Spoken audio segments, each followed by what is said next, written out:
I just want to do God's will. The kind of revolution that the world needs is a Christian revolution. If you want a miracle, you've got to expect it to happen. You are the recipients of God's grace and God's blessings, and you rejoice in that reality.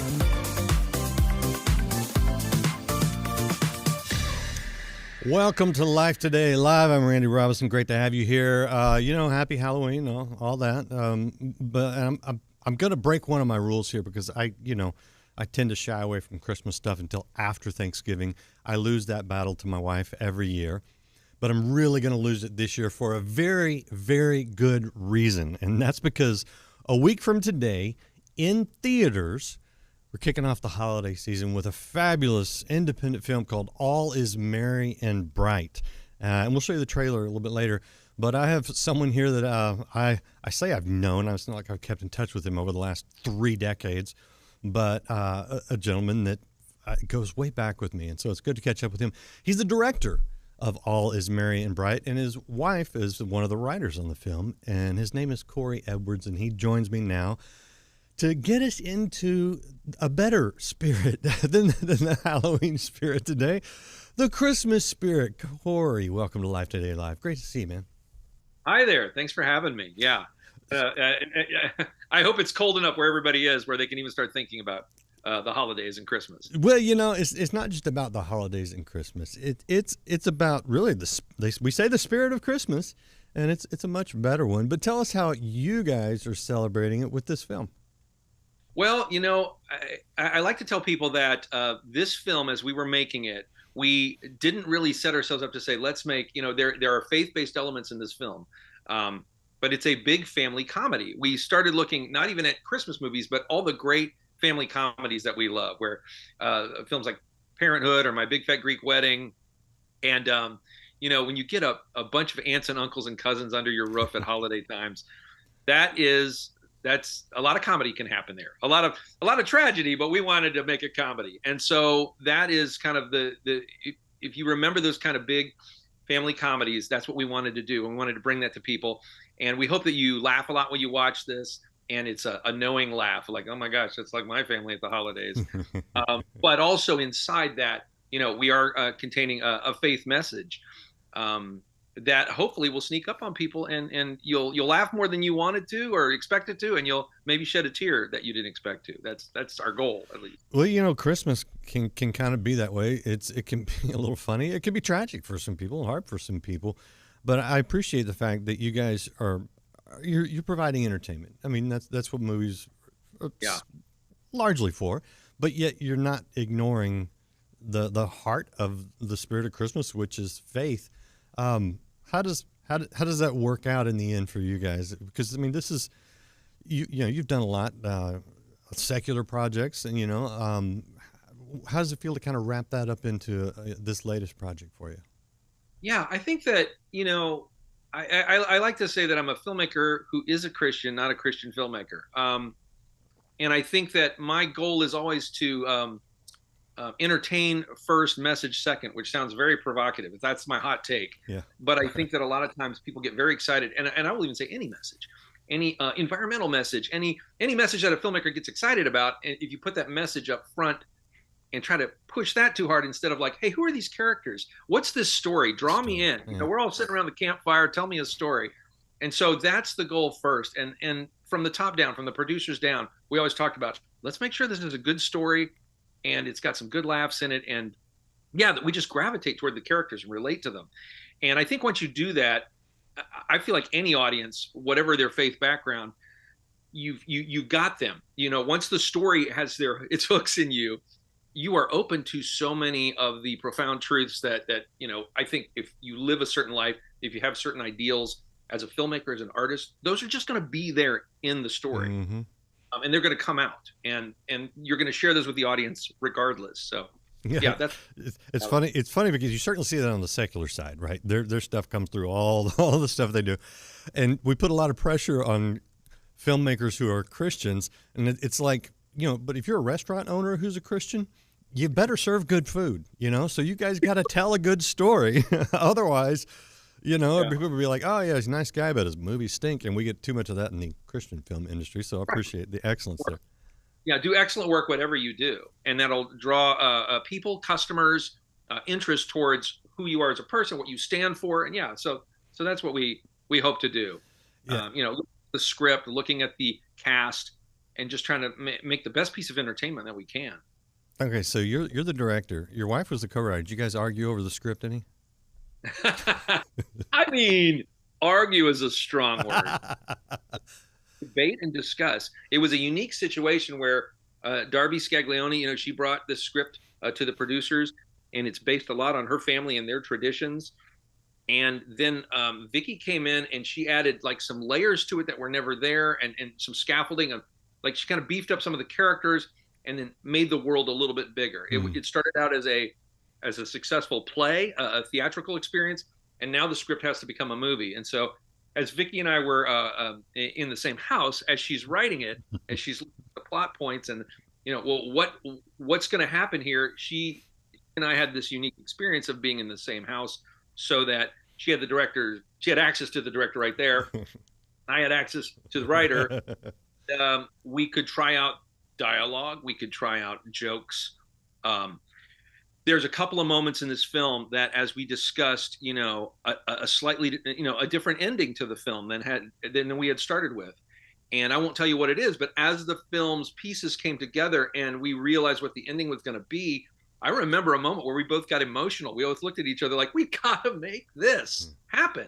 So that's wonderful. That's an alchemy that not every writer and director gets to have. So I felt very fortunate. And also that two women wrote this movie, and it is at its core, there's an issue between the main character and her sister, and it's a very much a woman's story. And so I think I was really grateful for that too, that there were some details there that I'm not going to know how to write, you know, or direct until somebody kind of tells that story with me. Yeah, very cool. All right, this is the film. It's All Is Merry and Bright. You can go to merryandbright.movie to find out where it's playing, where you can get your tickets. But go ahead and make your plans now, because you want to catch this one in the theater, and it'll really set you in the right spirit for the holidays. The cast here, Cory, man, you got a good cast. Yeah, you'll recognize some people.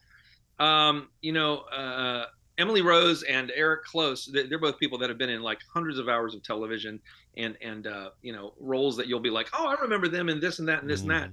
And they're great in this movie. They got to do comedy. These are two people that don't normally get to do comedy. They do a lot of serious dramas and procedurals, and so they had fun. And then I have, of course, John O'Hurley from Seinfeld, Jay Peterman from Seinfeld, and he, along with being a TV legend, he had next to him as his wife in this movie, Sally Struthers, who's from All in the Family, Gilmore Girls. So it's kind of like having these two TV legends that every day I looked at them on the set and I thought, I can't believe we have them, and they had a lot of fun together.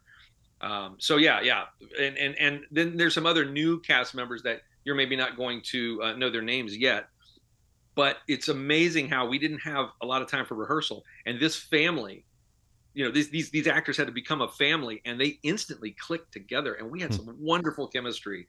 And Eric Close started acting like the dad to the cast. Matt Anspaugh, who plays the big brother, he started acting like the big brother to the younger cast members.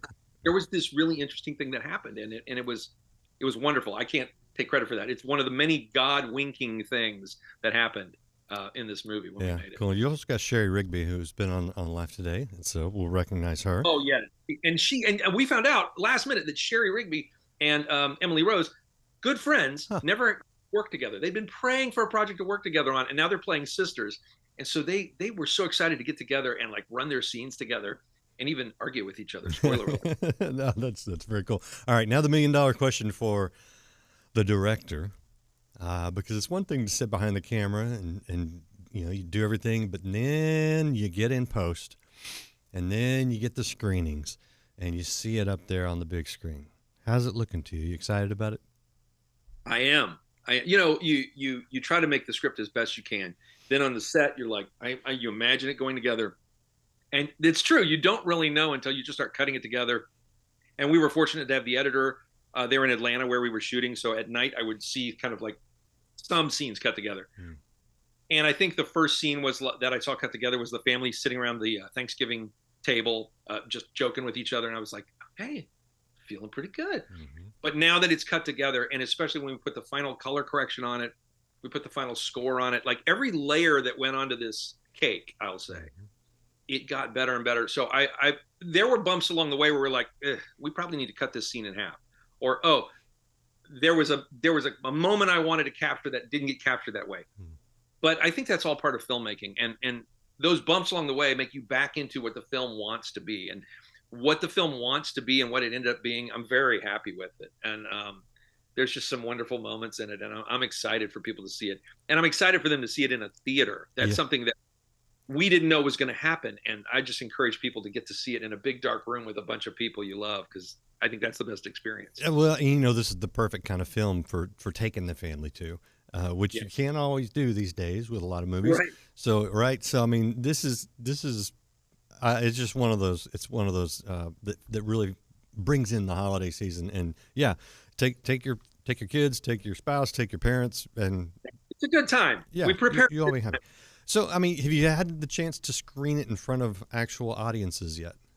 Yeah, we had a couple of focus screenings, as they call them, small groups. The producers pulled together, I think, 4 or 5 different small groups, and that was another great moment where, you're making the movie, you're way inside it, you're in a bubble a little bit, and producers and I are like, I think this is good. Is this good? I like it.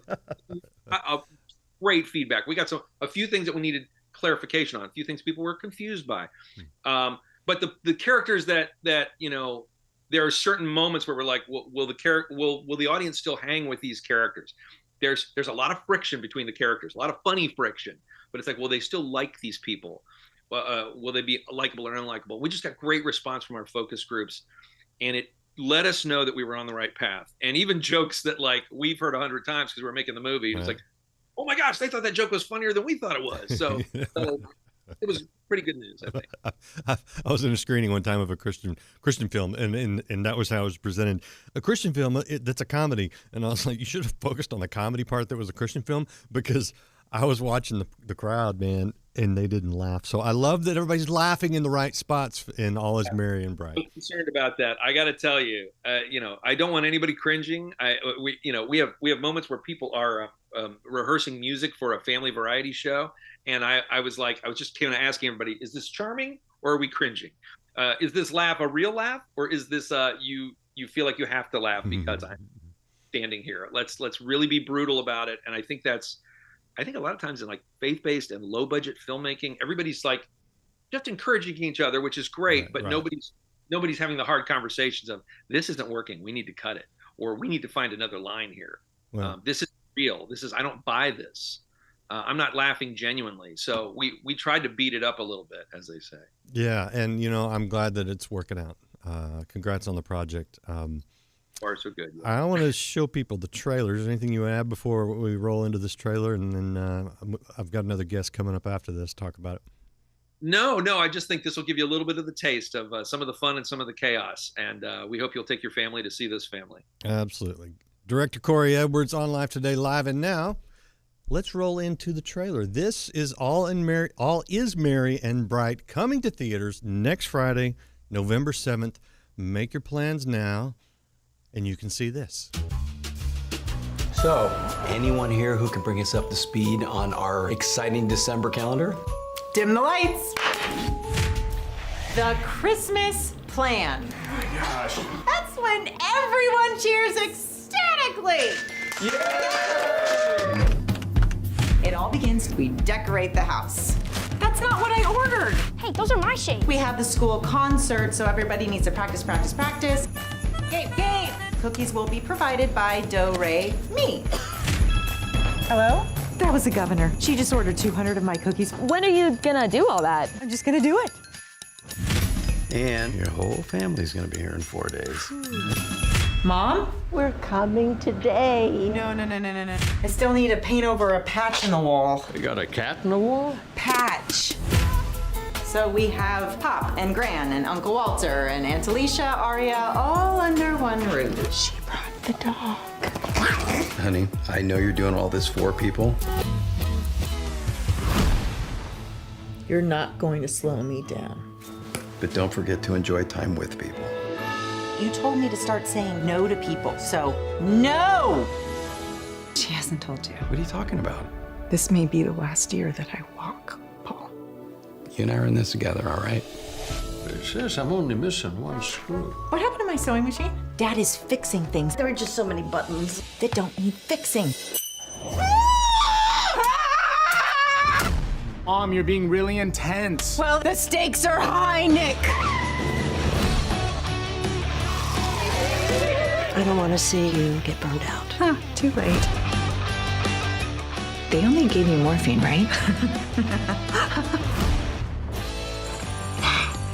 Miracles still happen, man. All will be merry and all will be bright. Where's the dog?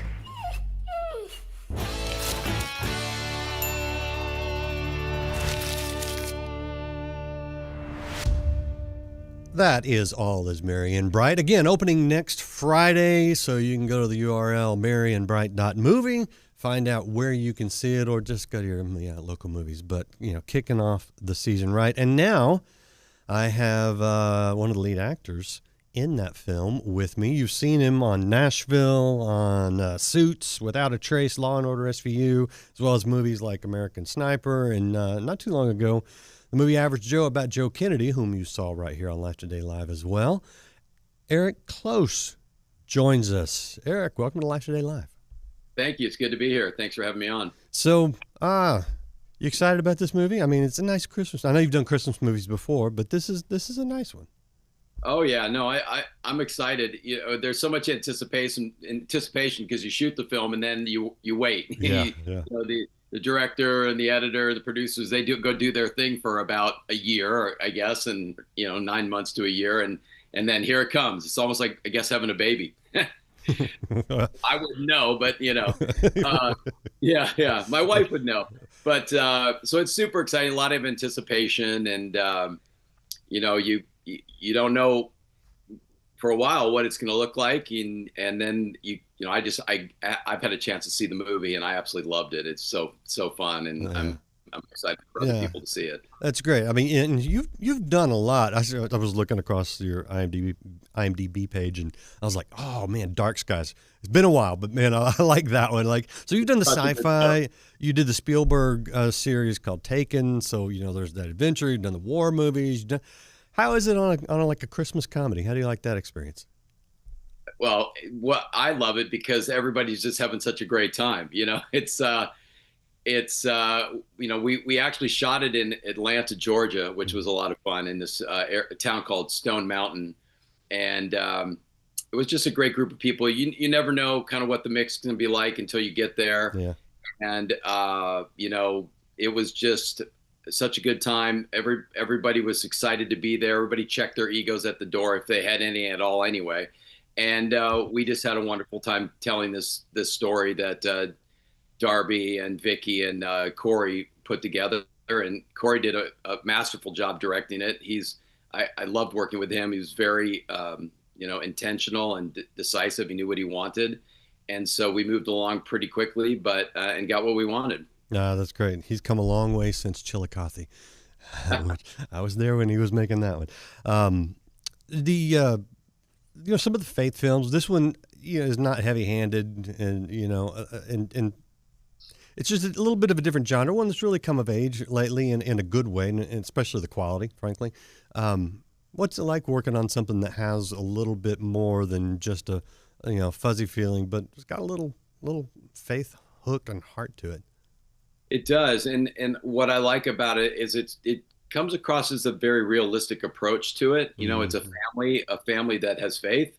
They believe in God. They pray together over meals, but they're real. They have a lot of fun together, but they have issues they deal with. I don't want to say dysfunction, but I guess there is that in any family. And I think what I like about this story is that it hands this to you, but it doesn't have to apologize for it or try too hard. It just is. It's like, here's this family that loves each other, and they're dealing with some hard issues that they work out through the process of laughter and love and some tears. And it's a feel-good movie. I like that. It's a story of redemption. It's a story of forgiveness, hope, and then it's a family movie. It's everybody can go see it and feel good about it, and the parents aren't covering their kids' eyes. They're all in there laughing together, and I'm grateful to be a part of a movie like that. No, I love it. All right, now I know you didn't do this on purpose, but I noticed the classic Christmas film "It's a Wonderful Life" over your shoulder. Is there a little meaning in that one? Yeah, it's my favorite film. I've probably seen it 100 times, so it tells you I've watched it more than, once a year. But I just love the themes in the movie. I love the performances. And I think all of us can identify with different characters in the movie. For myself, George Bailey, I know there's been times in my life where I haven't felt like jumping off a bridge into a freezing river. But, I've had some, times where you struggle and it puts things back into perspective to remember what's important and that you do matter.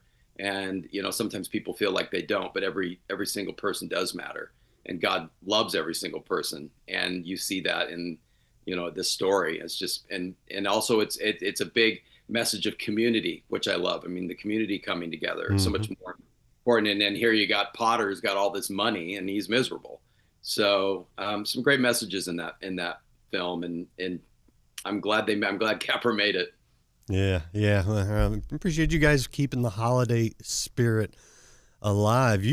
I'm not trying to puff you up or anything, but I mean, you've done a lot. Your acting career has been, I would say, quite successful. Congratulations. Thank you. What do you want for the future? What's the hopeful? If you could write your IMDb from 2026 coming up on, what would it look like? Well, for me, it's to continue to tell good stories. Yeah. I mean, that's important to me. I started directing a number of years ago, and I love wearing that hat as well as being an actor. And so that's still, I still have some big goals in that area. And so I hope to keep doing that. I told people before, my career won't be over until I can play a surgeon. So sort of did on SVU, but it really didn't focus on that. So I'm hoping at some point I'll have the opportunity to, whether I work on a medical show or a movie, where I can play a surgeon in it. Partly it's because my dad's a surgeon, and so I've always just, respected him and what he does. And so I thought that'd be a fun character to play. Plus medical dramas are really just cool. Except for all the medical jargon you have to remember. That'd be pretty cool. I'd love to do another sci-fi. I had you brought up Dark Skies. Uh-huh. Dark Skies was one of my favorite experiences of all time. Brent Friedman and Bryce Zabel did an incredible job with that show. And, unfortunately it didn't go as long as we had hoped, but I love that genre, and that would be a lot of fun. And, so we'll see what the Lord has in store. How about you combine the two, and you are a surgeon on an alien ship or something? I don't know. Write it up. Let's do it. That's hilarious. I love that idea. And by the way, as being an actor for so long, I mean, there's kind of two kinds of directors. You got the actor's director, and you got the more technical kind of director. And as long as you got a good director of photography, I think that the person who's behind the camera, who knows what it's like to be in front of the camera, I think it's a great advantage. So I think, that's I'd like to see you do that. Yeah. I think actors, we are generally curious people. And I think artists in general are curious. And so when you come together like that and you're both curious and you want to find those hidden gems in a movie and collaborate together and just make it the best it can be, that's really fun. That's when you feel like you're firing on all cylinders, when everybody, all the department heads, everybody on the crew, the actors, the directors, everybody, the producers, come together for this common goal to tell this story the best and make it as best as possible. It's just nothing better. Yeah. And so I think it's important for for actors to get a sense of what it's like to be behind the camera, which I've really enjoyed, and also for directors to know what it's like to stand in front of a camera where the whole world's seeing you. And I've worked with both kind. You were talking about very more sort of collaborative, creative kind of more about the psychology of the characters and the tone of the story, where you have someone who's definitely more technical. Mm-hmm. And as long as someone has a plan and they can give you that vision, and they can say to you, here's my vision, this is what I'm seeing and how I want it to look or sound or whatever, that's what you want. You don't want someone to come in and just kind of go, I don't know what we're doing here, but we'll figure it out on the day. Yeah, I don't like that. And then you also mentioned the director of photography. I mean, they're your best friend as a director. I love working with DPs. They save your butt a lot, as a director when you're trying to figure out something, and they're great. I mean, they have, not only do they have the visual eye, but they also have the creative eye over here and they just know how to blend those together. So, DPs have often made really great directors as well. Yeah, it's interesting. I always, some of those categories back when I used to watch the Academy Awards, I would always watch the DP category because that's a whole artistic thing. Anyway, I'm getting down in the weeds. I appreciate again you guys bringing a vision together for All Is Merry and Bright. Looking forward to seeing that on the big screen here next week, and hope you guys have a wonderful Christmas, and appreciate you guys being a part of bringing in the right kind of Christmas spirit into this year. So appreciate that. Anything you want to add before I let you go? No, just have a great Christmas, and wherever you are, and enjoy time with friends and family, and it's a time to be grateful. There's lots to be grateful for. Yeah, and that's a beautiful theme of this film, the gratefulness and the family. So yeah, again, all right, Eric Close, I appreciate you being with me, and we'll be watching to see what you do, looking for good things. Yes, sci-fi surgeon. Sci-fi surgeon. All right, we'll shelve that one right now. Just focus on the Christmas. You guys go see All Is Merry and Bright. It is right there in theaters next Friday, a week from today, November 7th. Yeah, looking good. So there's the URL again, merryandbright.movie. Go check it out. Appreciate you guys being here. Hit the share button and hit it fast so you can get everybody else in those theaters too. And come back. We've got more for you next time here on Life Today Live.